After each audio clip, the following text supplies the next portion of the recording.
So, good evening. Gabi na po kasi ngayon dito. Nagre-record po ako ngayon. This is your teacher, PD Ontalasco, hashtag The Great Itlog. And this is now the second lesson. Sa subject na the life and works of Rizal. No? So, we're here to talk about the chapter 2. No? 19th century Philippines as Rizal's context. And right now, we are here to talk about ano ba yung kinalakhan ng mundo ni Rizal. Ano po ba ang itsura ng Pilipinas, ng mundo, noong si Rizal ay lumalaki? No? Ano ba yung mundo? O ano ba yung mga sikat noon? Ano ba yung mga trending noon? Yun po yung pag-uusapan natin ngayon. No? Now, may mga magtatanong, Sir, bakit? Para saan pa? No? Para saan pa yung context na yan, no? Kasi ganito guys, contextualization aids comprehension, no? Generally, to contextualize something is to place it within its proper and larger setting in which it presents its true and complex meaning. We need to understand something the way it is meant to be understood, no? We could not really just place our own standard of understanding to a subject if the subject has not been a focus of such new perspective. Tulad po sa konteksto ni Rizal, no? Ano ba yung kinalakhan niya? At yung kinalakhan niya, ito yung makakatulong sa atin na mas maintindihan kung bakit ba ito nagawa ni Rizal. Kung bakit ba, paano ba yung bakit, no? Now, 19th century is commonly depicted as the birth of modern life, as well as the birth of many nation-states around the globe. And this is also a very, very exciting period for most of the world kasi nga, nagkakaroon tayo ng massive changes sa Europe and yun, sa North America, South America, and all over the world back in the time. No? Dito sa era na ito, no, the power and glory of Spain, no, nung colonizer ng Pilipinas, nagsisimula na siyang bumagsak, no? Nagsisimula ng humina ang kanyang lakas, no? And of course, nature abhors vacuum. Sino naman yung lumalakas habang may humihina? Kasi 'di ba dapat may ganun, no? Meron tayong tinatawag na transfer of energy, no? Parang loss of thermodynamics 'yon, no? So, ano yung mga views na nagiging ng popularity? Ano naman yung mga nalalaos na mga kaisipan, no? So, 'yon, no? Now, discussions on the 19th century Philippines as Rizal's context are hereby divided into three aspects. No? These are the economic, the social, and the political. And under these main headings are major historical events or issues which characterize the country during that era. No? So, are you ready, guys? No? Yun. So, the first context here is the economic context. No? Now, in the economic context, there are at least 4 historical elements basically na nag-form dito, no? Ito yung first one, the end of the Galleon Trade, the opening of the Suez Canal, the rise of the export of the crop economy, and establish monopolies in the Philippines. Now, let's talk first about the end of the Galleon Trade. Now, basically, the Galleon Trade, ito na po yung first attempt natin na sumali ang Pilipinas sa isang World Trade Organization, no? And the Galleon Trade, no? Background muna, no? Dati, no? Our locals were already trading with China, Japan, Thailand, but back then it was known as Siam, no? India, Cambodia, Borneo, and Moluccas Islands, no? Yun yung Spice Islands, no? Kung saan ito yung nagkamali yung mga Spanish, no? Yung Pilipinas yung pala Moluccas Islands, no? Anyway, in 1565, the Spanish government close niya yung ports of Manila sa ibang mga countries, no, with the exception of one country. Ano yun, no? Anong lugar yun? Mexico, no? Now, yung pag-close ng ports ng Manila at ang pag-open niya except sa Mexico, it gave birth to the Manila-Acapulco trade. Now, that is now popularly known as the Galleon Trade. The Galleon Trade from 1565 and to 1815, no? It is basically a ship, a galleon, no? It's going back and forth between Manila, which actually landed first sa Cebu, no, and Acapulco, no.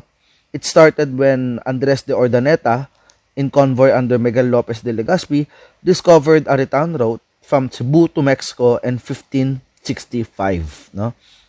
Imagine no, Ordaneta, no. So may malapit na bayan dito, Ordaneta, no. So siguro yun po yung reason kung paano po nakuha yung pangalan na yun, no? Anyway, the trade served as a central income-generating business for the Spanish colonies in the Philippines. Now, through this trans-Pacific trade, no, the mango de Manila, no, tamarind and rice, no, the carabao, no, known in Mexico by 737, no, cockfighting, Chinese tea and textiles, fireworks display, tuba, no, yung coconut wine, lahat ito pupunta sa Manila, no? Yun yung binibigay natin, no?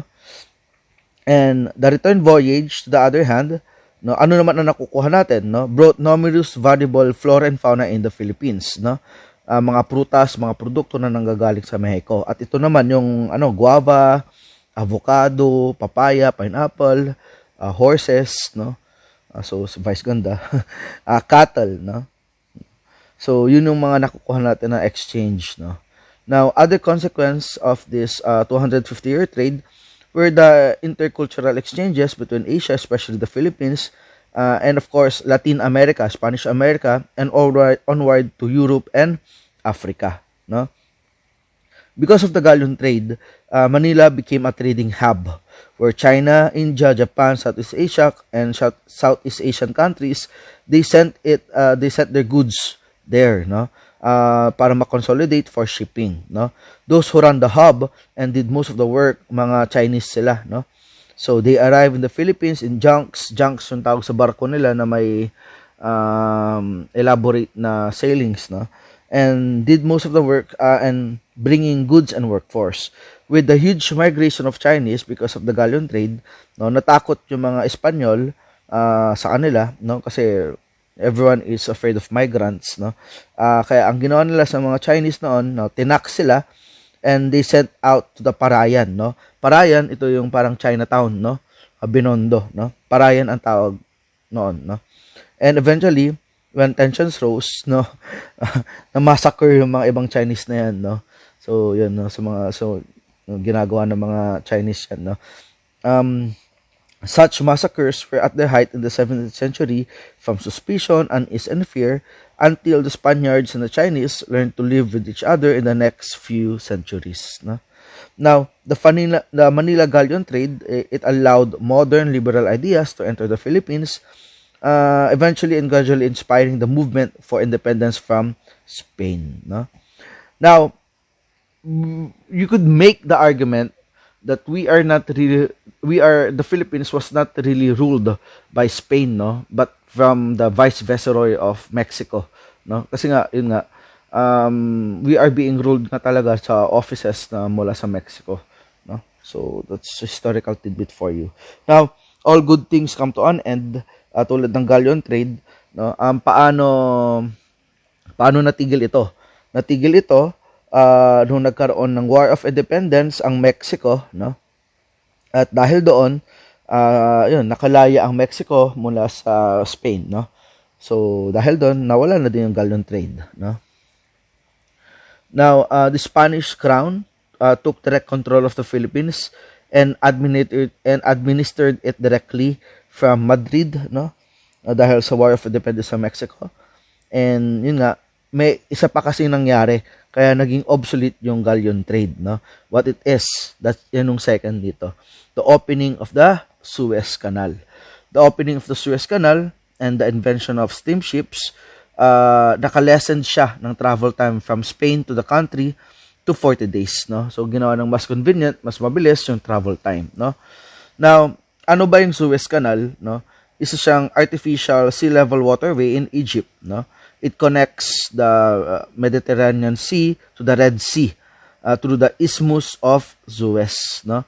So it was constructed for almost a decade, no, from 1859 to 1869 by the Suez Canal Company under the leadership of a French diplomat, Ferdinand de Lesseps. Pero sorry, no, hindi yun ang pronunciation niya, no? Ferdinand de Lesseps, no? Lesseps, no? So, yun. And it officially opened on November 17, 1869, no?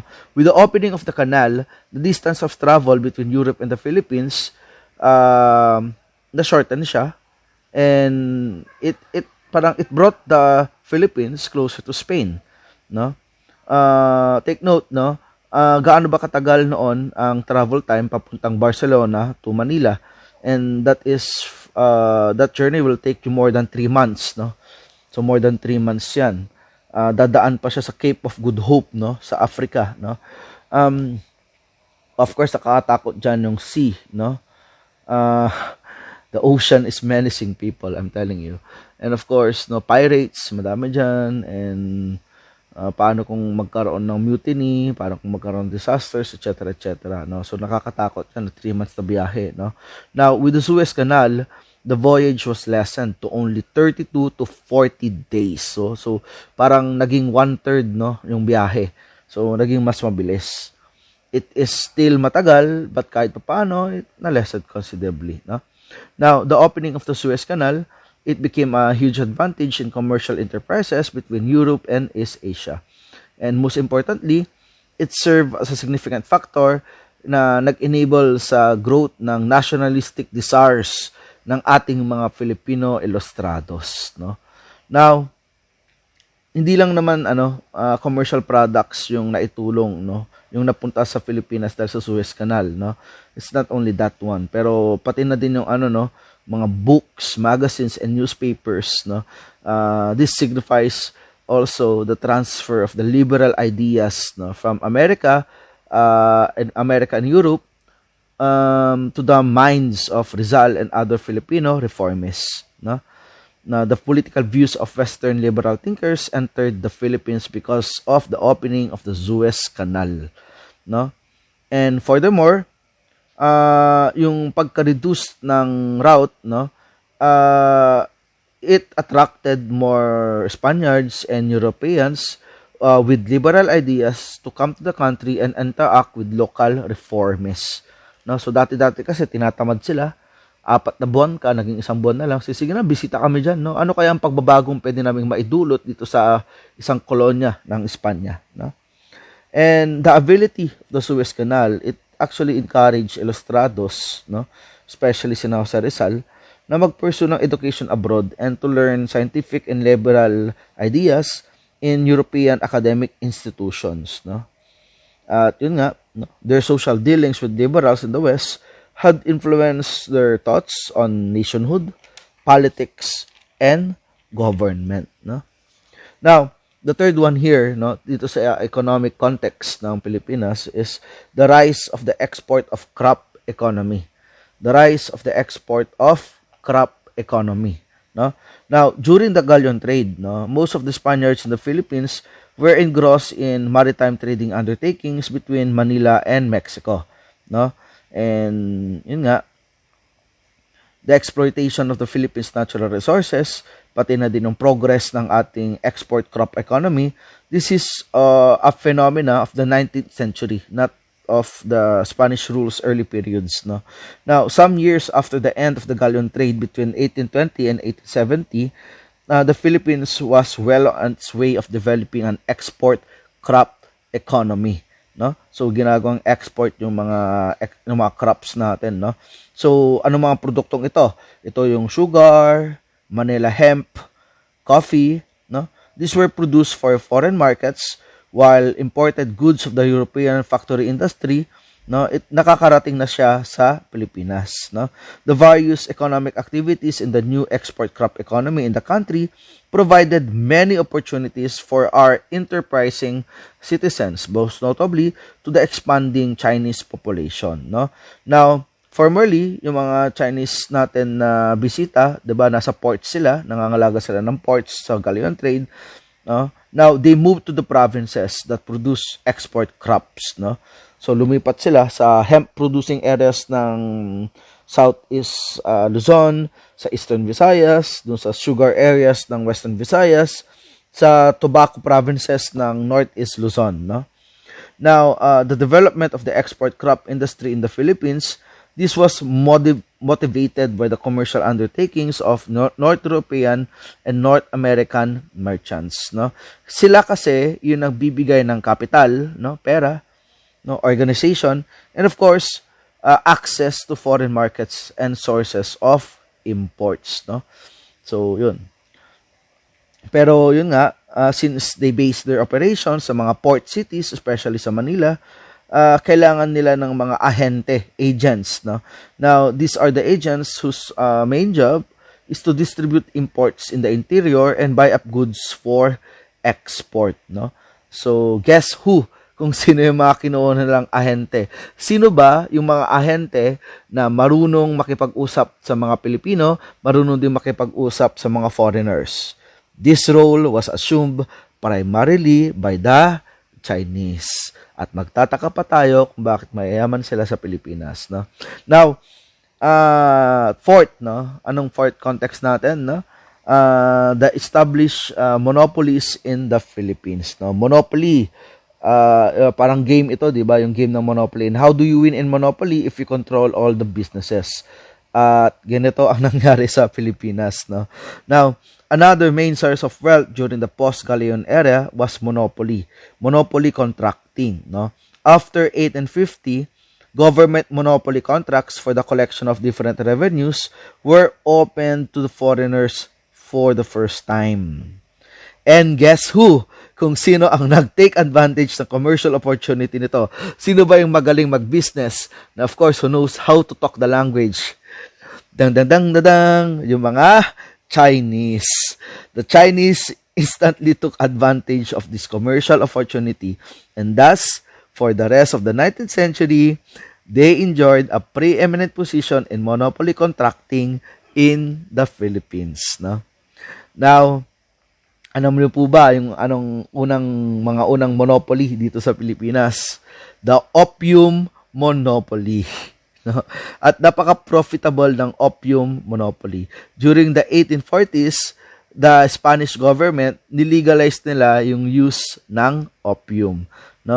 With the condition na dapat malimit lang ito sa mga Chinese. Pero syempre, of course, kahit sa kanila lang yan, may mga natives pa rin tayo na na-addict sa opium, no? And a government monopoly of opium importation and sales was created. Of course, the majority of contracts in the monopoly were held by the Chinese, no? But even before 1850s, there are already some monopolies on some products, no? And these are basically controlled by the colonial government, no? What are the examples of this monopoly? Of course, we have the liquors, mga alak, no? Back in 1712 to 1864, betel nut, no? Ito yung yung nut na pula, no? Mostly sa Cordillera, no? Meron tayo dyan, no, from 1764. Nagkaroon din tayo ng monopoly on 1782 to 1882. And of course, a monopoly on explosives, no? But, among these monopoly systems, the most controversial and of course the most oppressive to locals were perhaps the tobacco monopoly. Now, let me just explain talaga kung bakit nakakataas ng kilay itong monopoly, no? Sa monopoly kasi, isang industry lang ang pwedeng bibili ng isang produkto. Hindi ka pwedeng magtinda, sa kanila lang yun, no? So, walang pwedeng mag-sideline ng business na ito. Kung sino ang sinabi ng gobyerno, sila lang, no? So, sometimes, it creates a problem talaga kasi nga, sila ang yung isang body lang, sila lang ang nagde-determine ng purchasing price, sila ang nagde-determine kung magkano bibilhin, no? Parang sa klase yan no? What if hindi kayo pwedeng bumili ng ballpen kahit saan? Tapos, iisa lang ang pwedeng magbenta sa inyo ng ballpen. So, ibig sabihin, kahit hindi maganda yung quality ng ballpen, kung may monopoly siya ng ballpen, wala kayong magagawa. Sa kanya lang kayo bibili. Siya lang talaga kita. Yan nung nangyari dito sa Pilipinas, no? On March 1782, no, meron tayong Governor General, si Jose Basco. He placed the Philippine tobacco industry under government control. And this basically established the tobacco monopoly. It aimed to increase government revenue since the annual subsidy coming from Mexico was no longer sufficient to maintain the colony. An order was thus issued for the widespread cultivation of tobacco in the provinces of Cagayan Valley, Ilocos Norte, Ilocos Sur, La Union, Isabela, Abra, Nueva Ecija, and Marinduque. At hindi nakapagtataka if we would analyze, no, kung saan ba, kasi these are the provinces na hanggang ngayon may problema pa rin sa agricultural business. And if you trace, no, the history kung bakit may problema, dito talaga nagsimula, no? Dito nagsimula yung problema ng agriculture. Kasi nga, hindi tulad ng ibang bayan na noon pa lang na master na nila, tayo at itong mga provinces na ito hindi na nila master kasi nga yung nga nakialam yung mga Espanyol sa pamamalakad ng agriculture business, no? So yun. Now, again, no, Cagayan Valley, Ilocos Norte, Ilocos Sur, La Union, no, Isabela, Abra, Nueva Ecija, at Marinduque, no. Now, these provinces planted nothing but tobacco, no. So tobacco lang ang kanilang tinatanim noon. And the farmers, they sold their produce only to the government at a pre-designated price, no. So ibig sabihin, wala silang pagpipilian kung sino ang mas kikita sila, no, kasi nga, no, it's the same price, no. So it leaves little or no profit for the local farmers. And actually, the system set the required number of tobacco plants that must be sold to them by each family, no. So nobody was allowed to keep even a few tobacco leaves for personal use, and it thereby forced the local farmers to buy the tobacco that they planted from the government. No, fines and physical punishments were sanctioned to anyone who would transgress any of the degrees under the system. So ito po yung example ng kagaguhan na nangyari noon, no. So ako, may pamilya Ontalasco, no.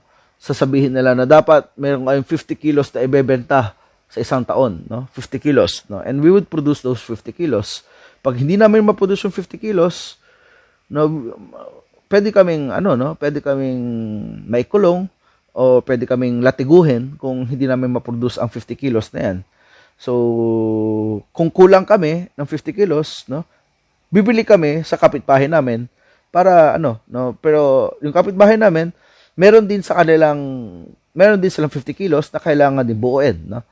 So it actually created a cycle of oppression. Kasi what if the family doesn't want to plant anymore? Correct? What if the farmers, they want to do something, no, else, no? They have no choice but to continue farming. Why?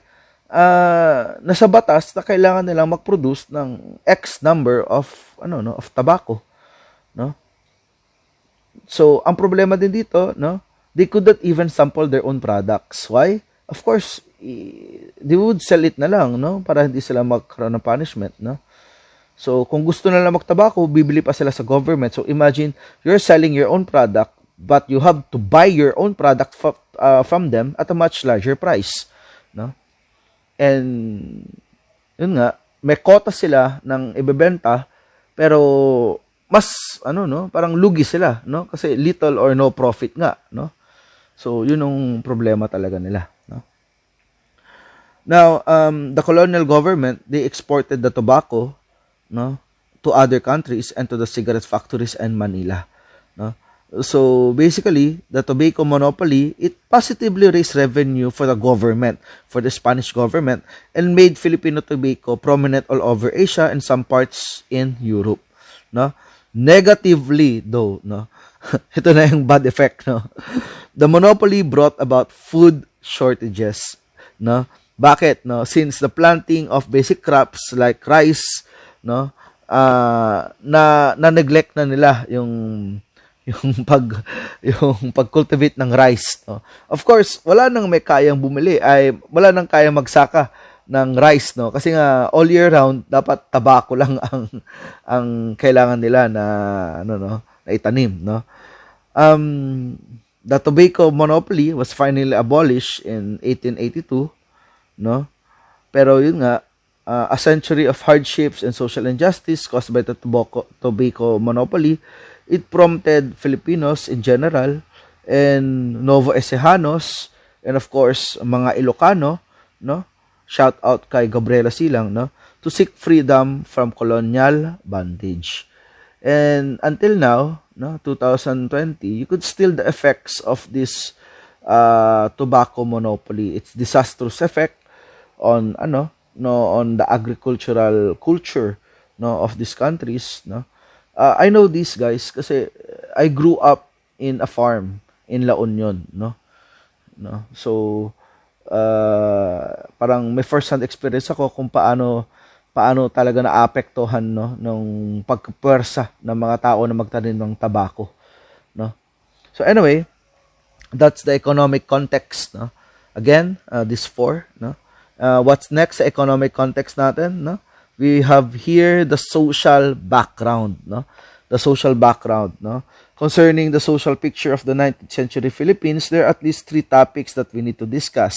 And what are these topics? We have education, the rise of the Chinese mestizo, and of course the rise of the Inquilenos, no?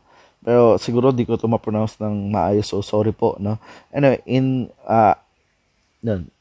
Inquilenos, no? Anyway, no? Ano ba ang itsura ng education noong 19th century, no? Now, with the coming of Spanish colonizers, the European system of education was somewhat introduced to the archipelago, no? And what does it mean, no? Schools were established and run by the Catholic missionaries, no? Of course, ang sasabihin nila, evangelization, no, through the word of God. That's why schools are there, no, being run by the Catholic institution. But there's also another reason there, no. It is to make the natives more obedient, more subservient to the colonizers, no. Ang ginawa nga nila, no, the colonial government and of course the Catholic Church, it made religion a compulsory subject at all levels, no. So yun. And King Philip II, meron siya dito yung Leyes de Indias, no. This is translated to Laws of the Indies, no. It mandated Spanish authorities in the Philippines to educate the locals, to teach them how to read, to write, and to learn Spanish, no. So dahil dito, the Spanish missionaries, no, nag-establish sila ng schools to somewhat educate the natives. Pero natupad ba yung utos sa King Philip? No! Why? No? Because the Spaniards, the missionaries, they did not seriously teach the natives the Spanish language. No? Natatakot kasi sila na baka kasi maging knowledgeable yung mga Indio at maging co-equal nila yung mga Indio, no? So, based sa data noon, no, less than 1/5 of those who went to school could read and write. 1/5, no? That's like 20%. No? And could read and write Spanish, and far fewer could speak the language properly, no?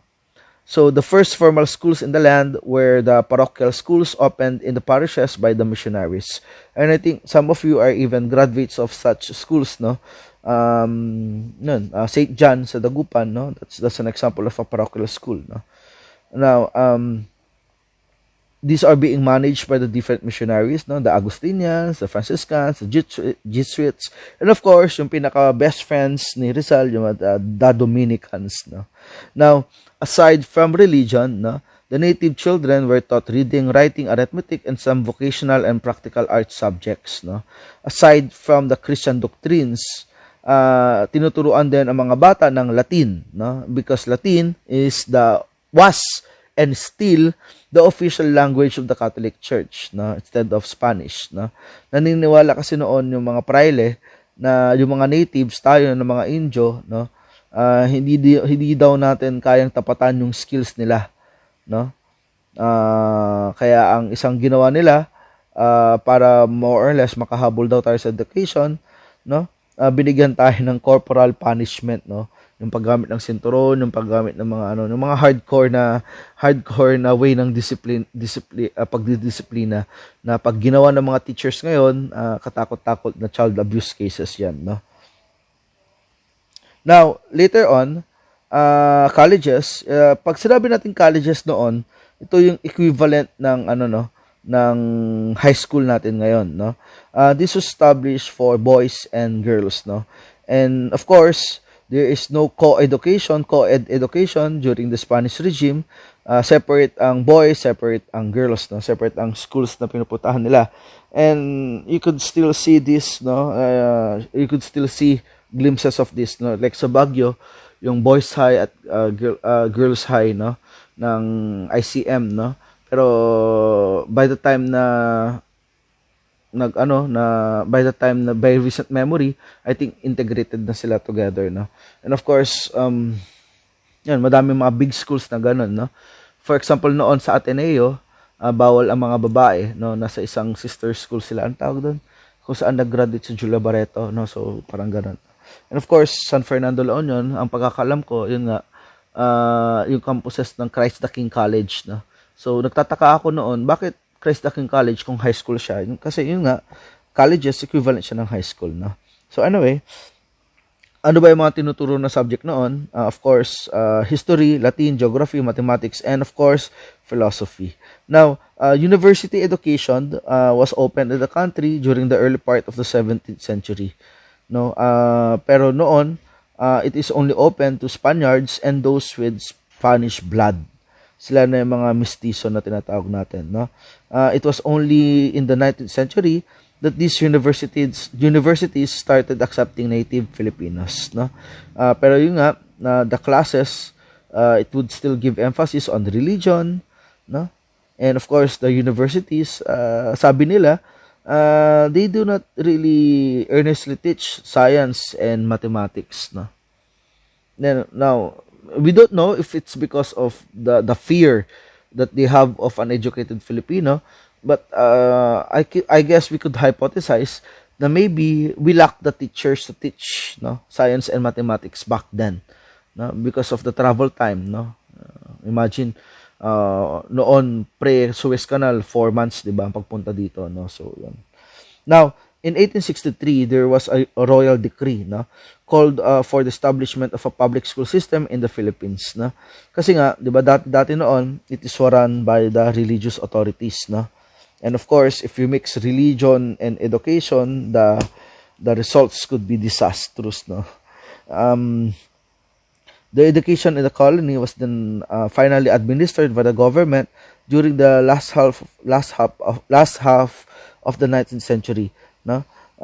Though even then the church controlled the curriculum, no. Now, it was previously exclusive for the Spaniards and the Spanish mestizos, but universities became open to natives, though they limited their accommodations to the sons of wealthy Indio families, no. Now, nonetheless, as a result of the growing number of educated natives, no, nagkaroon tayo ng bagong social class, no, arising from the middle class. These came to be known as the Ilustrados, no. Sa French, no, sila ng gent de raison, or sa English, ng gentleman with reason, no. So, yun. But despite the wealth and education of the Ilustrados, they were still deemed by the Spaniards as inferior, no. So, wala, sabi nila, no? Sabi nila, kahit edukado ka, mas mataas pa rin ang mga Espanyol sa'yo. So, yun ang sinasabi nila, no? So, ito na makikita natin, no? One of the aims, no, of the Ilustrados is to, to be in the same level with the proud Spaniards, no? Now, with the opening of the Suez Canal, no, it's which made travel to Europe faster and easier and more affordable. Many locals take advantage of the chance to pursue higher and better education, no. They want to go to other countries in order to fully educate themselves, kasi nga, no, the religious institutions, they hold the curriculum in the Philippines, no. nakasentro sa philosophy, nakasentro sa pagsunod sa kung ano man ang gusto nila, no? Wala yung free thought, wala yung free thinking, no? So they want to study in Madrid, they want to study in Barcelona, they want to go to European countries to study, no? And there, dahil doon, no, nationalism and the thirst for reform bloomed in the liberal atmosphere. The new enlightened class in the Philippine society would later lead the Philippine independence movement, using the Spanish language as their key means of communication. And out of this talented group of students, no, ito na yung tinatawag natin na propaganda movement, no, the most prominent of the Ilustrados, and of course, no, so Jose Rizal, no, who inspired the craving for freedom and independence with his novels written in Spanish, no. So that's the education, no? Sa education pa lang tayo. The rise of the Chinese mestizo, no? So let's talk about them. No, at the beginning of the 19th century, economic and political changes in Europe were finally starting to affect Spain and consequently the Philippines, no? Now, significant as an impetus to broader trade was the gradual abolition of the monopoly enjoyed by the Manila Acapulco Galleon, no? So nung na-abolish siya, no, Manila became open to foreign merchants almost without restriction in the mid 1830s, no? Of course, nakita nila, no, nagkaroon ng demand sa Philippine sugar, sa abaca, yung hemp, no? Kasi mabilis tumubo yung abaca at matibay, no? And of course, yung amount of exports to European countries increased even more after the opening of the Suez Canal back in 1869, no? The development of commercial agriculture in the archipelago resulted in the presence of a new class, no? Kasi nga, alongside the land holdings of the church and the rice estates of the pre-Spanish nobility, there emerged haciendas of sugar, coffee, and hemp, no? At sino ang nagmamay-ari ng mga bagong merchandise na yan? These are typically owned by the enterprising Chinese Filipino mestizos, no? In fact, some of the families which attained reputation in the 19th century, they have continued to play a vital role in the country's economics and politics until now.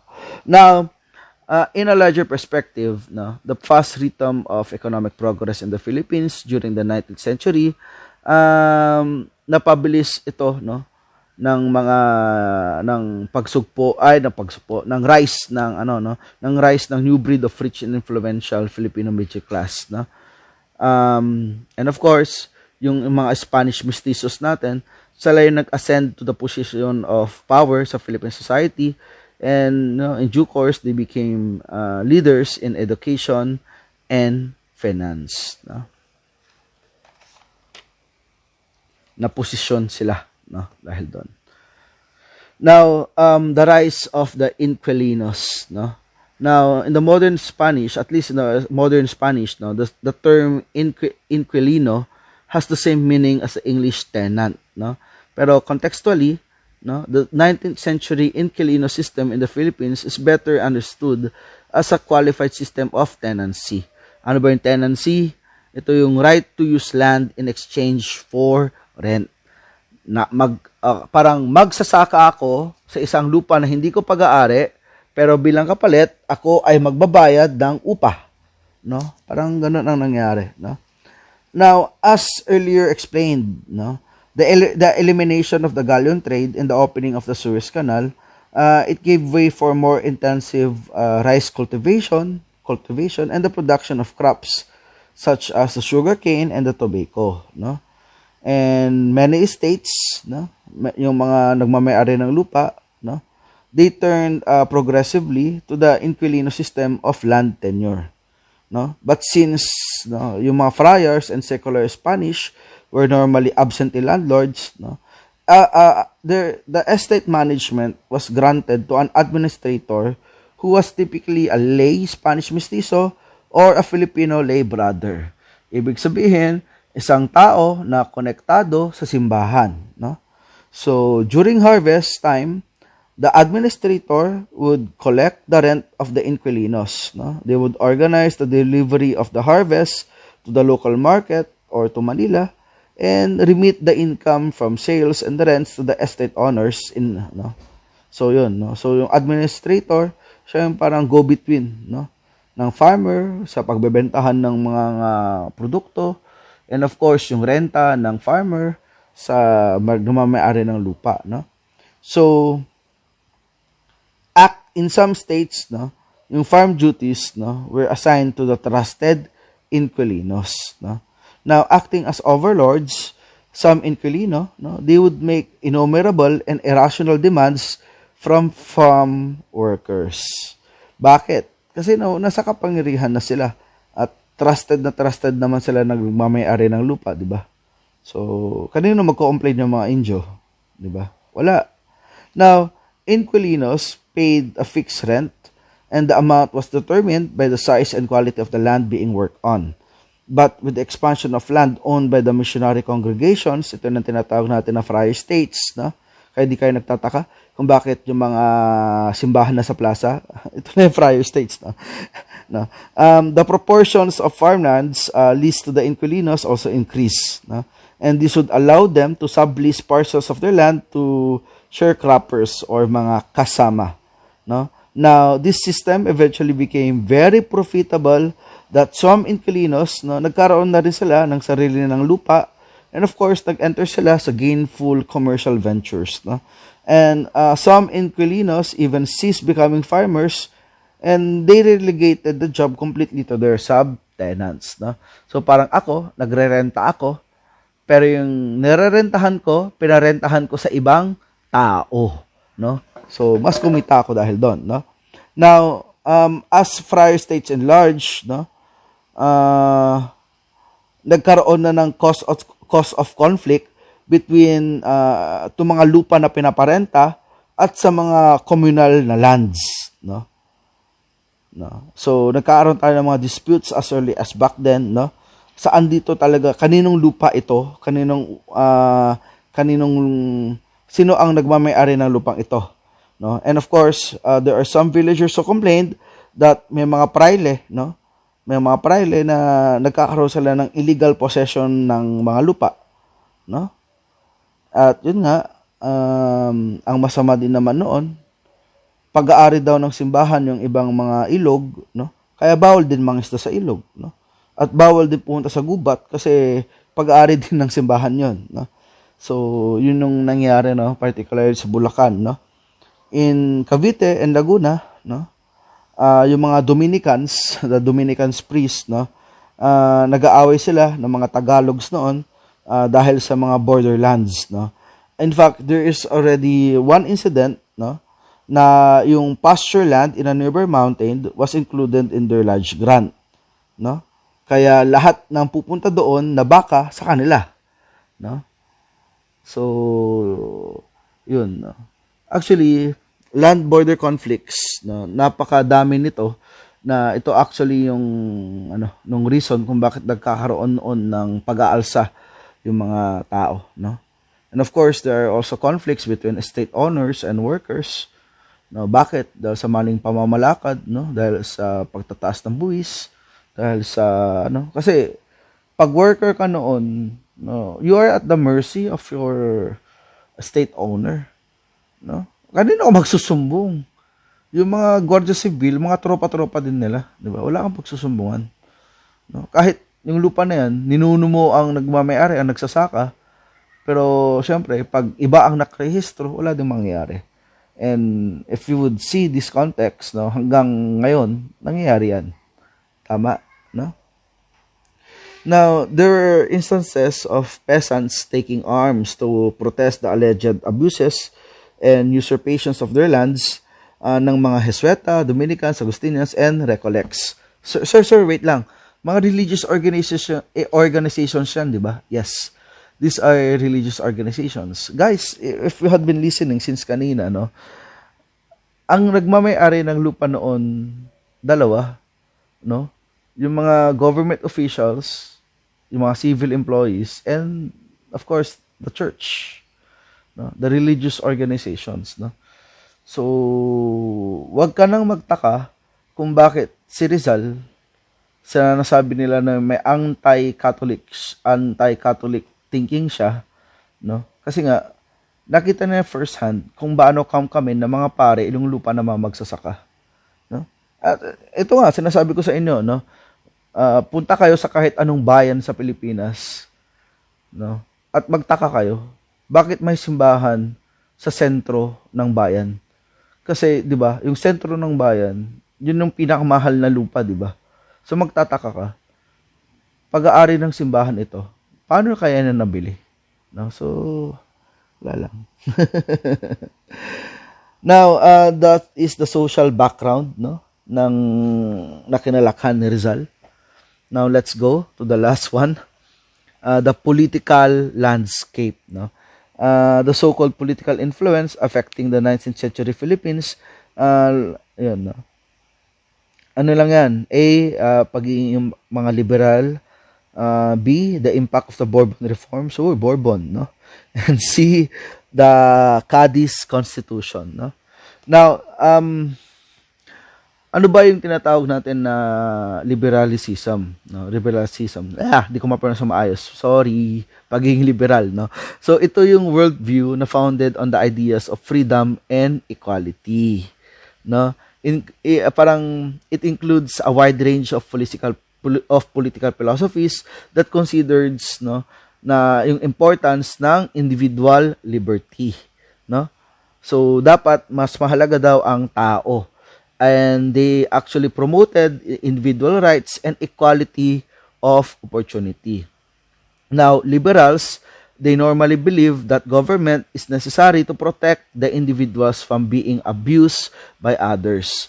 Though, no, they are also aware that the government itself can pose a threat to liberty. No, basta liberty, liberalism, freedom, no, ganun, no. Saan ba nagsimula tong idea ng pagiging liberal? It actually started sa French Revolution back in 1789 to 1799. And it started a political revolution in Europe and consequently in some other parts of the globe, no? Yung parang battle cry nila, no? Dapat, no, liberty, equality and fraternity. Yun yung battle cry nila, no? And ito kasi yung time na yung French, no, yung sa revolution nila, no? From absolute monarchy na kung saan yung mga mayayaman, no, yung mga mayayaman na aristocrats, yung mga mayayaman na nasa simbahan, no, napalitan siya na nagkaroon sila ng more liberal government system founded on the principles of French of citizenship and of course human rights, no, the so-called inalienable rights, no. Now, as an eventual repercussion of the French Revolution, Spain later experienced a stormy century of political disturbance, no, and yun nga, nagkaroon ng class struggle between liberals, no, and the conservatives. Conservatives, ang gusto naman nila is to maintain the status quo. Walang pagbabago, the system is working, let's maintain it is. So, yun ang sabi ng mga conservatives, no. Now, yung mga liberal sa Spain, no, they actually consider the Catholic Church as an enemy of reforms, no. Of course, the Catholic Church, conservative sila, no. Follow this because this is the rule of blah blah blah, no. Yun ang inaano nila, no. The liberals see the Catholic Church, no, as a very powerful force, no, na nangangamkam ng lupa, no. They actually influence political decisions, political projects, they handled education, and the liberals, parang iniisip nila, society as a whole, they could not progress with this way of thinking, no, with this very conservative nature ng mga Catholic Church, no. So yung iniisip nila, no. So in the 19th century, this movement against the Catholic Church, it is actually called Anti-Clericalism, no. It has gained some strength, no. So ang sinasabi ng mga liberal, we are Christians, but we refuse the draconian ways on how Christianity is being done, no. So yun ang sinasabi nila, no. Kasi it became a mess. It became a mess, no. Bakit sobrang makapangyarihan ang Catholic Church noon, no? So yun ang question nila, no. And radical modifications in government these were introduced by the liberals in Spain, no? And these political changes had their repercussions in the Philippines, no? Now, noong na-open yung Pilipinas sa world trade on the 19th century, no? Liberal ideas from America, carried by ships and people from foreign ports, they started to penetrate the country and sway the ilustrados. And of course, these political thoughts included the ideologies of the American and French revolutions based on freedom, no? Furthermore, nung nagkaroon nga ng opening ang Suez Canal, no? Nagkaroon ng influx, no? Mas maraming libro, mas maraming magazine, mas maraming newspapers ang nakarating, no, sa Pilipinas, no? Galing mula sa liberal ideas ng West, no? And it actually impacted the thoughts of local reformists such as Jose Rizal, no? And of course, the political views of liberal thinkers such as Jean-Jacques Rousseau, yung social contract theory ni Jean-Jacques Rousseau, yung Two Treatises of Government ni John Locke, no?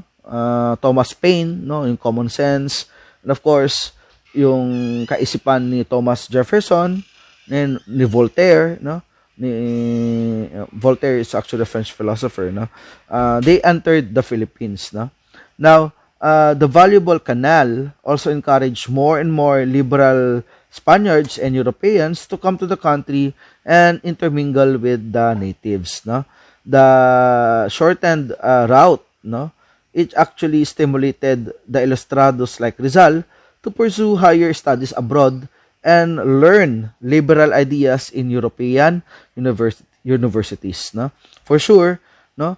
The social interactions between liberals and foreign land has affected, no, the beliefs on politics and nationhood of most of our Filipino heroes, no?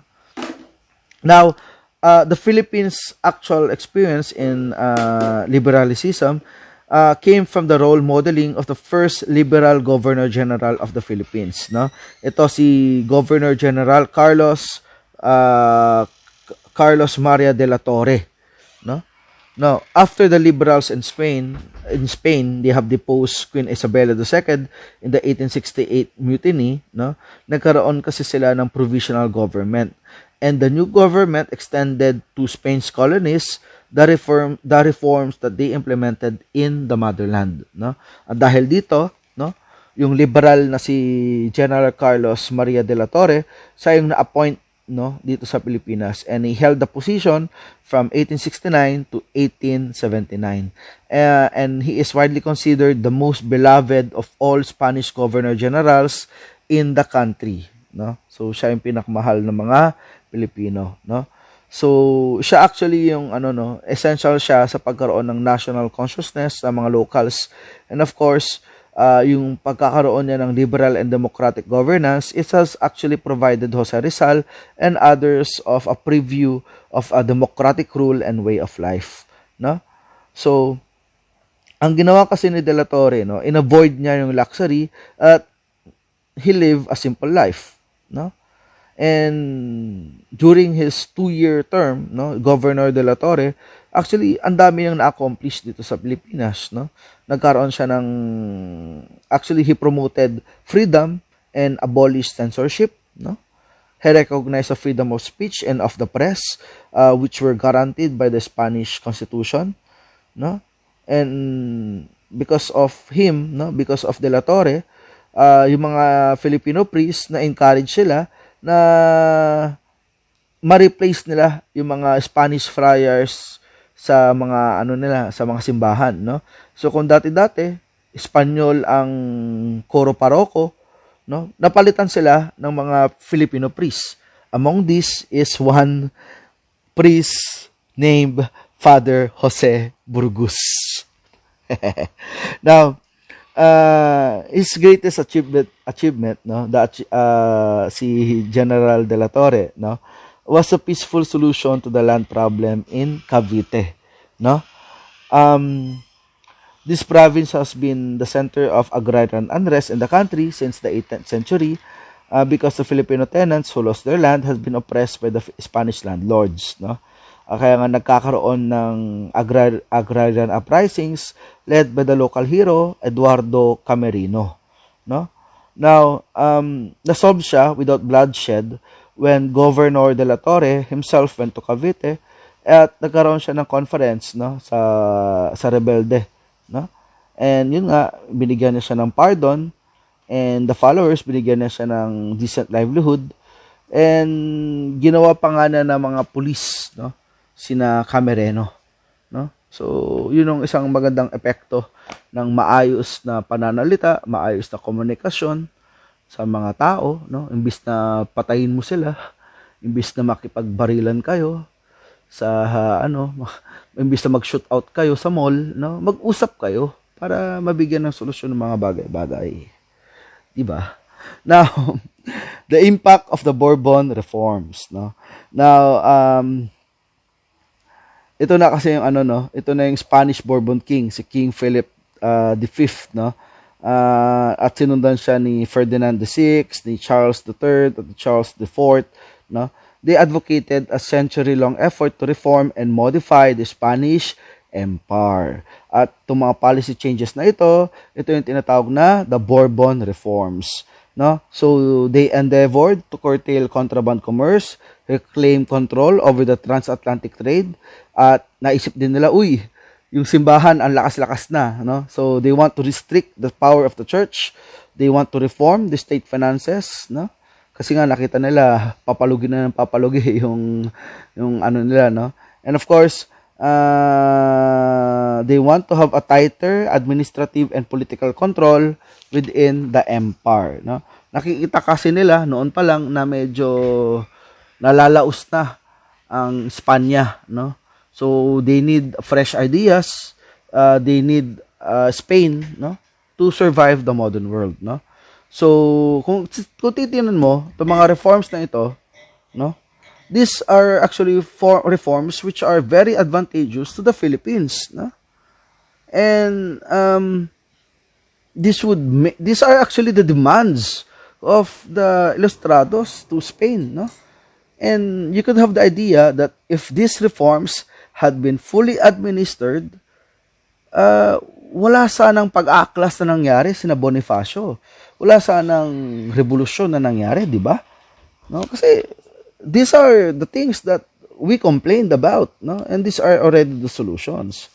Pero as history would say, nagkaroon ng revolusyon. Bakit nagkaroon ng revolusyon? Kasi nga, hindi nangyari ang mga reformang ito sa Pilipinas, no? For one thing, the Philippines was very far from Spain. So it was hard for the royalty to check if the policies are actually implemented in the Spain's colony in the Far East, no? Napakalayo natin, and we are not really that much important, no? Napakaliit ng bansang Pilipinas na they could have their attention to other places such as Cuba, Mexico, or other places more, no? Now, there were also some questionable matters as regards to the effectiveness of the Bourbon Reform Project, no? Bakit, no? Because these policies, they lack some ideological coherence with the diverse and frequently contradictory aims of the Madrid policymakers, no? So, binabalanse kasi nila yung iba't ibang mga mga iba't ibang goals ng Spanish Empire noon, yung commercial, administrative and fiscal and military aims nila, no? So sobrang laki kasi ng Spanish Empire noon, they have some troubles concentrating on which areas to fix, no?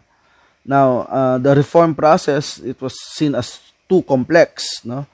And yun nga, walang nangyari. Walang nangyari. And you have to you have to understand that at this time, no, sa time ni Charles IV, no, ang daming gera ang pinasok ng Espanya, no?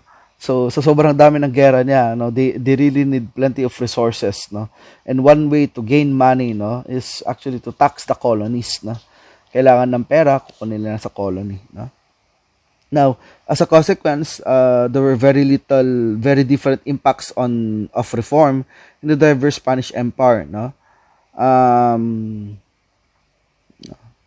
But while historians are questioning the overall timing, impact and effectiveness of the Bourbon reforms, no, its impact at least is that nabigyan ng mga tao, especially yung natives ng Amerika, ng idea, no, that colonization could be done without without much intervention from the Catholic Church. No?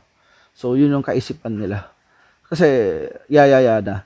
We should at least at this point, no, hindi ko sinasabing mali ang Catholic Church, no. I'm not talking about the religion per se, no. But I'm talking about the institution by which it is founded upon. No, I'm talking about the people governing back then. And of course, the message is pure, but the messengers could be rotten as hell. And this is what we have seen sa Spanish period, no, na sa Spanish period na kung saan napakalakas ng power, no, ng ng Catholic Church, no. Imagine, handle nila yung economics, handle nila yung education, parang handle nila yung politics, no. So yun nga, power corrupts, absolute power corrupts. What happened during the Spanish occupation is the Spanish colonial period is that the Catholic Church back then had so much power that it had led some abuses, chronicled abuses, no, that I think that we should know, no, so that we could understand why Rizal is so much angry with this institution, no. Now back, no, pag-usapan natin Cadiz institution, no. Now ang Spain, no, na siya, no, na-occupy siya ng forces ni Napoleon, no, Napoleon Bonaparte ng France, no. And dahil dito sa occupation ng ni Napoleon, there was a liberal constitution promulgated in Cadiz on March 1812, and it was actually drafted by elected representatives from all over the areas of the Hispanic monarchy, no, still under control of the Spanish crown. And of course, kasama po dito ang Pilipinas, no. Now, anong pinagkaiba nito sa ibang constitution back then, no? Now,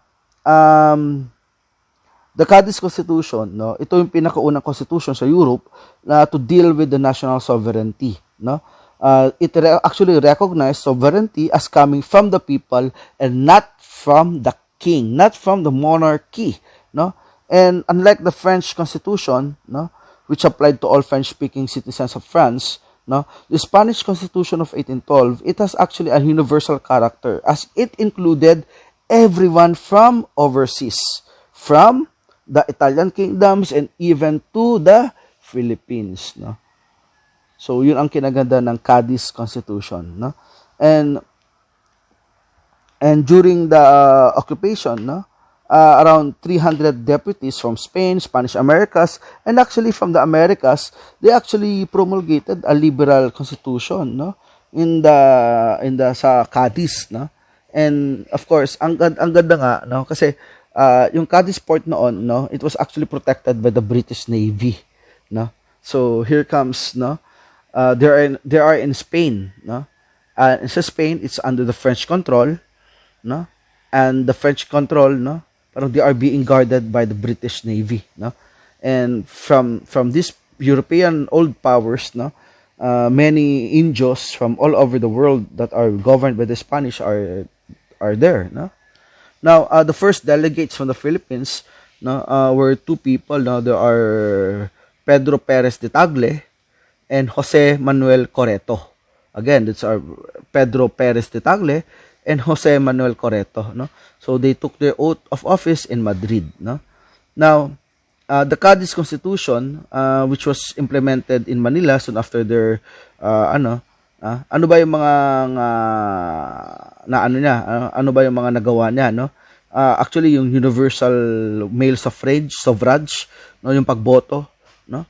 The national sovereignty, constitutional monarchy and freedom of the press, yung pagkakaroon ng land reform, no, and free enterprise, no? And of course, sinabi din ng Cadiz Constitution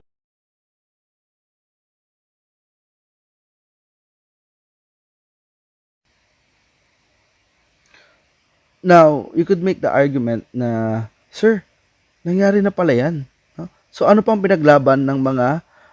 ang pinaglaban ng ano natin, ano pa po ang pinaglaban ng ating mga ninuno ng Katipunan. Ang gaganda ng mga reforms na yan, no? Ang ganda nga ng reforms, no? Pero yun nga, the constitutional monarchy that the Cadiz Constitution attempted to put in place did not come to fruition, no? Why? Because in May of 1814, no, King Fernando VII, it actually declared the Cadiz Constitution invalid and restored absolutism. No? So yung kapangyarihan na sana ay napunta sa mga tao, bumalik sa corona. No? So useless naman pala nangyari.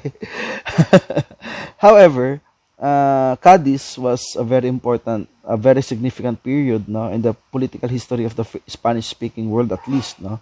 Why?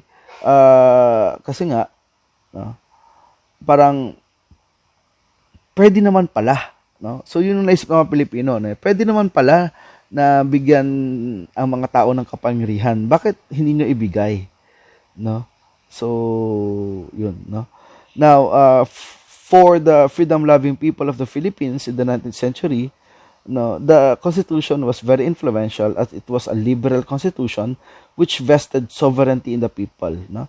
It recognized the equality of all men, and the individual liberty of the citizen, and granted the right of suffrage, no, yung pagboto, no. And you could still see remnants of the Cadiz doctrine, no, to the Constitution, to the 1987 Constitution of the Philippines, no. And it is more so enshrined the Article 3, no, the articles, no, of human rights, no. At kahit yung there are 22 articles ng human rights, but you really need to memorize one. You only need to understand section 1. Yung section 1 natin, no, nung no person, no, wala dapat na tao nang pwedeng makulong, pwedeng kunin ang kanyang buhay, pwedeng kunin ang kanyang ari-arian, na wala siyang due process, no. So, yun ang sinasabi ng Cadiz Constitution. Magkaroon nun tayo ng proseso. No? Wag yung babarilin mo na lang ng babarilin dyan. Dahil kumanta siya ng I don't care, no? So, wag ganun, no? And of course, no, equality of all men, no? Kahit Indio ako, kahit Praile ka, kahit wala akong Spanish blood, kahit Chinese ako, kahit Inquilino ako, no, we must be governed under the same rule, no. We must be governed under the same laws, no. We all bleed the same, no. So yun yung doctrine ng Cadiz Constitution, no. So yun. Now, so what? So yun na yung tanong ngayon, no. So what? Alam na natin yung buhay ni Rizal. So what, no? Now, it is a widely accepted principle that we see the life of an individual in his society, at yung society niya nakikita naman natin sa life of an individual. And this is the reason why the 19th century Philippines as Rizal society is being discussed here as a preliminary in studying the heroes' life and works, no?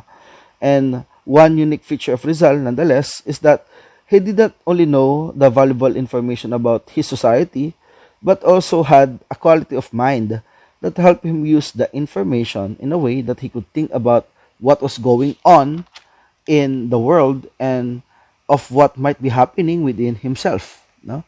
So, yun na yung tinatawag natin na sociological imagination. Alam mo kung ano ang nangyayari sa society mo, at alam mo yung epekto ng society sa'yo, at alam mo kung saan papatungo ito, no? Now, having this sociological imagination, people can view their inner life and career in terms of larger historical forces, no?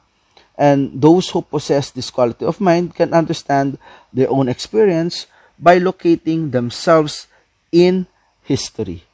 No? They can recognize the responses available to them by becoming aware of all of the individuals who share the same situation as themselves. No?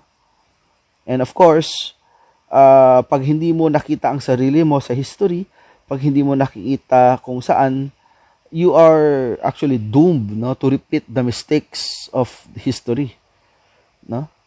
But on the other hand, if you have the sociological imagination, no, you could use the lessons of history, you could use these lessons, no, and use them to today's world problem, no. And this is prevalent now kasi nga with the pandemic.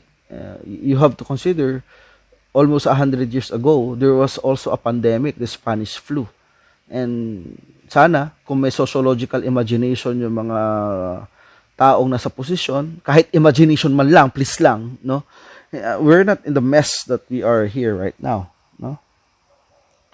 Now, Rizal has this quality. Rizal has this sociological imagination, no. He knew his place in the greater scheme of things, no?